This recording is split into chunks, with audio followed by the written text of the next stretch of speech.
Hello guys, வணக்கம் and welcome back to சிறப்பு media 2.0. இந்த வீடியோவில் நம்ம எதை பற்றி பார்க்க போகிறோம் அப்படின்னு பார்த்தீங்கன்னா, பிக் பாஸ் சீசன் 7ஓட 13வது வாரத்துக்கான 5வது நாளுக்கான மதிய நேர ஓட்டிங் முடிவுகளை தான் இந்த வீடியோவில் முழுசாக பார்க்க போகிறோம்.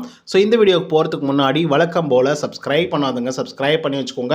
பக்கத்தில் ஒரு பெல் ஐக்கான் இருக்கும், அதையும் ப்ரெஸ் பண்ணி ஹாலில் போட்டுக்கோங்க. அப்போ தான் நாங்கள் அப்டேட் பண்ணுற ஒவ்வொரு வருஷமும் உங்களுக்கு நோட்டிஃபிகேஷனாக வந்து சேரும். அதை தாண்டி இந்த வீடியோக்கு அட்லீஸ்ட் ஒரு 500 லைக்கெலாம் எதிர்பார்க்குறோம். ஸோ லைக்கை போடுங்க, வீடியோ பாருங்கள். வாங்க இன்றைய வீடியோக்குள்ளே வந்து போகலாம்.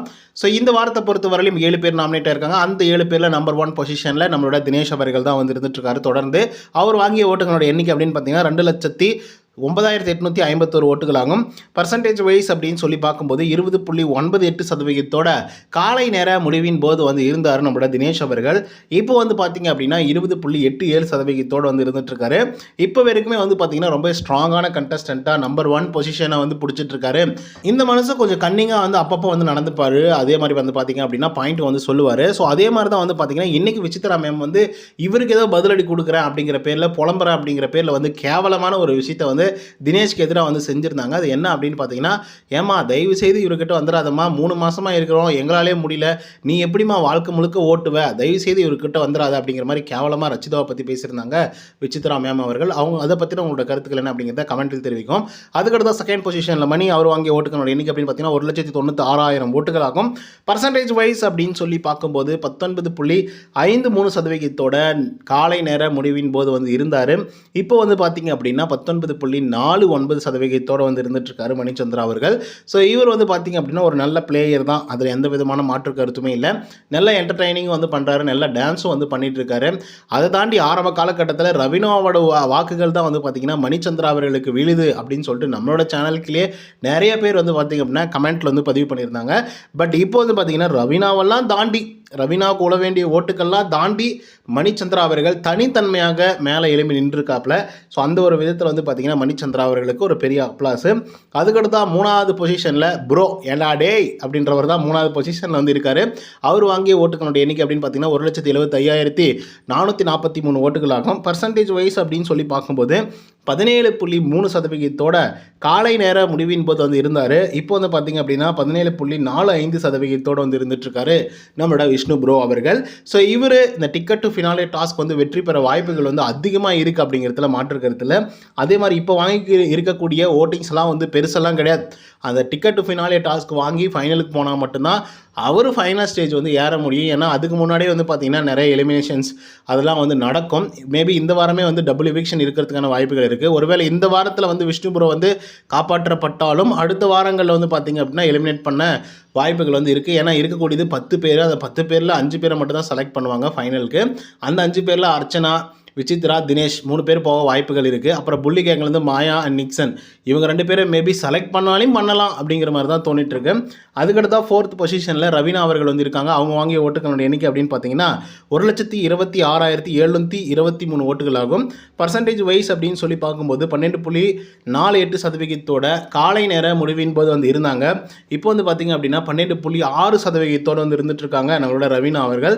ஸோ இவங்களும் வந்து பார்த்தீங்கன்னா ஒரு பட்டையை கிளப்பிட்டு இருக்காங்க ஓட்டிங்ஸில் அப்படின்னே வந்து சொல்லலாம். ரீசன் என்ன அப்படின்னு பார்த்தீங்கன்னா, இந்த வாரத்தோட தொடக்கத்தில் நான் ஆரம்பத்திலேருந்து ஒவ்வொரு வீடியோவிலும் சொல்கிறது அதுதான். ஆரம்பிக்கும் போது கடைசி பொசிஷனில் இருந்தாங்க. பட் இப்போ வந்து பார்த்தீங்க அப்படின்னா முன்னேறி 4வது பொசிஷனுக்கு வந்து வந்திருக்காங்க. சொல்லப்போனால் சேஃபர் ஜோனில் இருக்காங்க அப்படின்றதுல மாற்று கருத்து வந்து இல்லை. அதுக்கடுத்தா 5th பொசிஷனில் அன்எக்ஸ்பெக்டட்லி அண்ட் டவுட்டட்லி நம்மளோட விஜய் வர்மா வந்து இருந்துகிட்ருக்காரு 5th பொசிஷனில். அவர் வாங்கிய ஓட்டுகளோட எண்ணிக்கை அப்படின்னு பார்த்தீங்கன்னா 1,12,587 ஓட்டுகளாகும். பர்சன்டேஜ் வைஸ் அப்படின்னு சொல்லி பார்க்கும்போது 11.27% காலை நேர முடிவின் போது வந்து இருந்தார் நம்மளோட விஜய் வர்மா. இப்போ வந்து பார்த்தீங்க அப்படின்னா 11.2% வந்து இருந்துட்டுருக்காரு.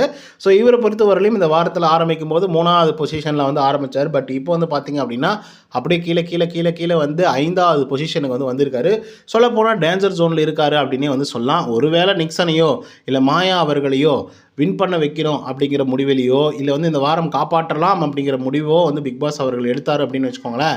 அதில் வந்து பார்த்திங்கன்னா பலியாட ஆக போகிறது 2 பேர். ஒன்று ரவீனா, இன்னொன்று நம்மளோட விஜய் வர்மா தான். ஸோ அதில் எந்த விதமான மாற்று கருத்துமே இல்லை. பொறுத்திருந்து பார்ப்போம். இவர் வந்து பலியாடாக மாறுவாரா இல்லை வந்து தன்னுடைய வேடிக்கையான விளையாட்டை வந்து நிலைநிறுத்துவாரா அப்படிங்கிறத பொறுத்திருந்து பார்ப்போம்.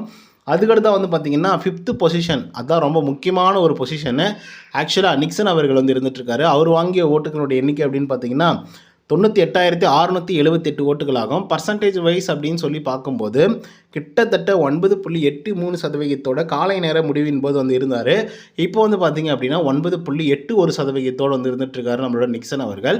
ஸோ இவரை பொறுத்தவரையிலே ஒரு நல்ல பர்சன்டேஜ் ஆஃப் ஓட்டிங்ஸ், நல்ல ஒரு ஓட்டிங்ஸ்லாம் வாங்கிட்டு இருந்தார். பட் இப்போ வந்து பார்த்தீங்கன்னா காலம் ஒரு வட்டண்டா அப்படின்னு சொல்கிறதும், வாழ்க்கை ஒரு வட்டம் தான் அப்படின்னு சொல்கிறதும் கரெக்டு தான் போல். ஸோ அதன் காரணமாக தான் நிக்சன் அவர்கள் வந்து சொயன கீழே வந்துட்டு இப்போதைக்கு வந்து பார்த்திங்கன்னா டேஞ்சர் ஜோனில் வந்து இருக்கார். டிடிஎஃப் வின் பண்ணவும் இவருக்கு வாய்ப்புகள் வந்து போயிடுச்சு. நீங்கள் ப்ரோமோ 2ல் பார்த்துருந்தீங்க அப்படின்னாவே தெரிஞ்சிருக்கும். ஸோ அதன் காரணமாக டிக்கெட் டு ஃபினாலே அடிக்கிறதுக்கு 3 பேருக்கு தான் சான்சஸ் வந்து இருக்குது. ஒன்று விஷ்ணு முதல் இடம், 2வது வந்து பார்த்திங்கன்னா பூர்ணிமா, அண்ட் 3வது வந்து பார்த்திங்க அப்படின்னா நம்மளோட அவங்க பேர் என்ன, மாயா அவர்கள். ஸோ இவங்க 3 பேருக்கு தான் வந்து இருந்துகிட்ருக்கு. ஒருவேளை இவங்க மாயாவும் பூர்ணிமாவும் விட்டாங்க அப்படின்ற பட்சத்தில் விஷ்ணு வந்து இது அடிச்சிருவார் டிடிஎஃப். ஸோ அப்படி அடிச்சிட்டார் அப்படின்னா இவங்கெல்லாம் பயங்கர டான்சர் ஜோனுக்கு வந்து போயிடுவாங்க. அந்த ஒரு விதத்தில் வந்து பார்த்திங்கன்னா 7வது இடத்துல மாயா. அவங்க வாங்கிய ஓட்டுகளுடைய எண்ணிக்கை அப்படின்னு பார்த்தீங்கன்னா 86,335 ஓட்டுகள் ஆகும். பர்சன்டேஜ் வைஸ் அப்படின்னு சொல்லி பார்க்கும்போது 8.6% காலை நேர முடிவின் போது வந்து இருந்தாப்புல. பட் இப்போ வந்து பார்த்தீங்கன்னா 8.58% வந்து இருந்துகிட்ருக்காங்க மாயா அவர்கள். ஸோ மாயா ஒரு சூனியக்காரி அப்படிங்கிறது எல்லாருக்குமே வந்து தெரியும். பட் அதை தாண்டி வந்து இவங்க ஒரு நல்ல என்டர்டைனர் தான். ஸோ அந்த ஒரு விஷயத்தை வந்து தொடர்ந்து வந்து பண்ணியிருந்தாலே கூட வந்து பார்த்திங்க அப்படின்னா பிக் பாஸ் வீட்டுக்குள்ளே நீண்ட நாள் இப்போதைக்கு வந்து இருந்துட்டு தான் இருக்காங்க. பட் வந்து பார்த்திங்கன்னா ஒரு நல்ல ஃபேன் பேஸஸோட எந்த விதமான ஏற்றட்ஸும் இல்லாமல் வந்து பார்த்திங்க அப்படின்னா வெளியே போயிருக்கிறதுக்கான வாய்ப்புகள் வந்து இருந்திருக்கும். ஏன்னா காமெடியில் மட்டுமே வந்து ஃபோக்கஸ் பண்ணியிருக்கலாம், இல்லை என்டர்டைனரில் கூட வந்து பார்த்திங்கன்னா ஃபோக்கஸ் வந்து பண்ணியிருக்கலாம். இந்த சீசன் 5 வந்து பார்த்திங்கன்னா உங்களுக்கு வந்து ஞாபகப்படுத்தும்னு நான் நினைக்கிறேன். ஏன்னா கம்பேரிங் வித் மாயா வந்து பார்த்திங்கன்னா இவர் கூட வந்து நம்ம கம்பேர் பண்ணி ஆகணும்.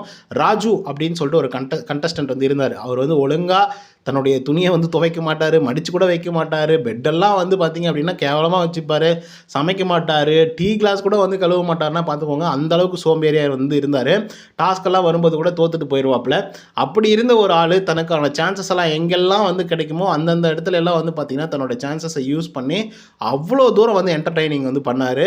அது மட்டும் இல்லாமல் கப்பியும் அடிச்சுட்டு போனார். ஸோ எந்த விதமான ஏற்றட்டும் இல்லாமல் அந்த ஒரு விஷயத்தை வந்து ஞாபகப்படுத்தி வச்சுக்கிட்டு இல்லை பார்த்துட்டு அதுக்கப்புறம் வந்து பார்த்திங்கன்னா மாயா அவர்கள் வந்து வீட்டுக்குள்ளே போயிருந்தாங்க அப்படின்னா தான் ஒரு என்டர்டைனர் அப்படின்னு சொல்லிட்டு அந்தந்த இடத்துல வந்து சொல்லக்கூடிய மாயா, ஒரு சில இடத்துல மட்டும் வெளிப்படுத்தக்கூடிய மாயா அவர்கள் ஒவ்வொரு தடவையும் என்டர்டைனிங் பண்ணி மக்களோட மனசை வந்து பயங்கரமாக வென்றிருக்கலாம்.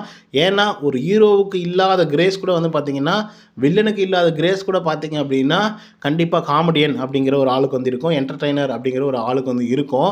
ஸோ அது ஒரு முக்கிய ரீசனாக வந்து பார்த்திங்க அப்படின்னா மாயாவோட கம்பேர் பண்ணி சொல்லணும்னு நினச்சேன். கண்டிப்பாக இது வந்து கம்பேரிட்டிவ்லி கரெக்டாக தான் இருக்கும்னு நான் நினைக்கிறேன்.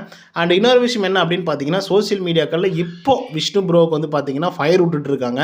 அவர் பண்ணக்கூடிய புலம்பல்ஸாக இருக்கட்டும், அவர் பண்ணக்கூடிய காமெடிஸாக இருக்கட்டும், ஃபன்னாக இருக்கட்டும், எல்லாத்தையும் கிளிப் பை கிளிப்பாக எடுத்து போட்டுக்கிட்டு தலைவன் வேறு லெவல் சம்பவம்டா அப்படின்னு சொல்லிட்டு போட்டு கதறி வந்து சிரிச்சிட்டு இருக்கானுங்க.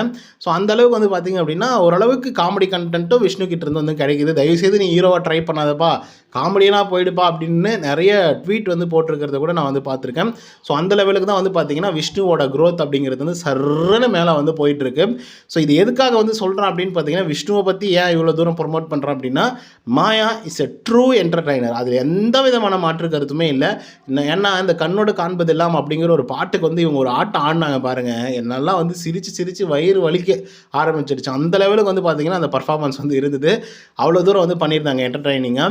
அதே மாதிரி வந்து பார்த்திங்கன்னா இந்த மஞ்சுளா டீச்சர் அப்படிங்கிற ஒரு கேரக்டராக இருக்கட்டும், இந்த மாதிரி நிறைய விஷயங்கள் வந்து பார்த்திங்கன்னா என்டர்டைனிங்காக நிறைய விஷயங்கள் பண்ணாங்க, கவுண்டர் பண்ணியிருந்தாங்க, எல்லாமே வந்து பண்ணியிருந்தாங்க. ஸோ இதில் வந்து பார்த்திங்க அப்படின்னா மிஸ்பிஹேவ் நிறைய இடத்துல பண்ணிட்டாங்க. வெஞ்சன்ஸ் ஆன் த மூட் அப்படிங்கிற மாதிரி ஃபுல் அண்ட் ஃபுல் வந்து பார்த்திங்கன்னா எப்போ பார்த்தாலும் வெஞ்சன்ஸோடவே சுற்றிட்டு இருக்கிற மாதிரி சூனியக்காரியாக வந்து இருந்துகிட்டு இருந்தனால மட்டும்தான் மக்களோட ஏற்றட்ஸ் வந்து பார்த்திங்க அப்படின்னா இவங்க சம்பாதிச்சிருக்காங்க. அதுலேயும் ஒரு சிலர் வந்து பார்த்திங்கன்னா எனக்கு அதெல்லாம் தேவையில்லப்பா, அவங்க என்ன வேணால் பண்ணிக்கிட்டோம், கேமுக்காக அவங்க என்ன வேணால் பண்ணிக்கிட்டோம், ஆனாலும் ஒரு ட்ரூ என்டர்டைனர்னால் மாயா தான் அப்படின்னு சொல்லிட்டு அவங்களுக்கு இப்போ ஃபயர் விட்டு சப்போர்ட் பண்ணுறவங்களும் நிறைய பேர் வந்து இருக்காங்க. அவங்களுக்கெல்லாம் வந்து பார்த்திங்கன்னா நம்ம ஒரு விஷயத்தை வந்து சொல்லணும் அப்படின்னு நினச்சா அந்த ஒரு விஷயம் தான் இது. ஓகே கைஸ், இந்த வீடியோ மூலிமா யார் எந்தெந்த பொசிஷனில் வந்து இருக்காங்க, யார் எவ்வளோ பர்சன்டேஜ் ஆஃப் ஓட்டிங்ஸ் வந்து வாங்கியிருக்காங்க, யாரெல்லாம் மேலே போயிருக்காங்க, யாரெல்லாம் கீழே வந்திருக்காங்க, மேலேருந்து கீழே வந்தவங்க யார், கீழேருந்து மேலே போனவங்க யார் அப்படிங்கிறத பற்றியெல்லாம் முழு டீட்டெயிலாகவும் விலாவரியாகவும் பார்த்துட்டோம். நாளைக்கு ஒரு 12-1 மணி அளவில் வந்து தெரிஞ்சிடும் யார் எவிக்டாக வெளியே போகிறாங்க, ஒரு எவிக்ஷனா இல்லை டபுள் எவிக்ஷனா அப்படிங்கிறதெல்லாம். ஸோ கண்டிப்பாக நம்ம சேனலுக்கு வந்து சப்ஸ்கிரைப் போட்டு அதுக்கப்புறம் ஸ்டேட்யூனாக இருங்க. ஸோ அடுத்தடுத்த அப்டேட்டில் வந்து சந்திக்கிறேன். கண்டிப்பாக ஒரு நல்ல அப்டேட்டோட வரேன். ஓகே கைஸ், இந்த வீடியோ உங்களுக்கு வந்து பிடிச்சிருந்தா லைக் அண்ட் சப்ஸ்கிரைப் பண்ண மறந்துடாதீங்க. இன்னொருத்தவங்க சந்திக்கிறேன். Until then bye from Uday. நன்றி, வணக்கம்.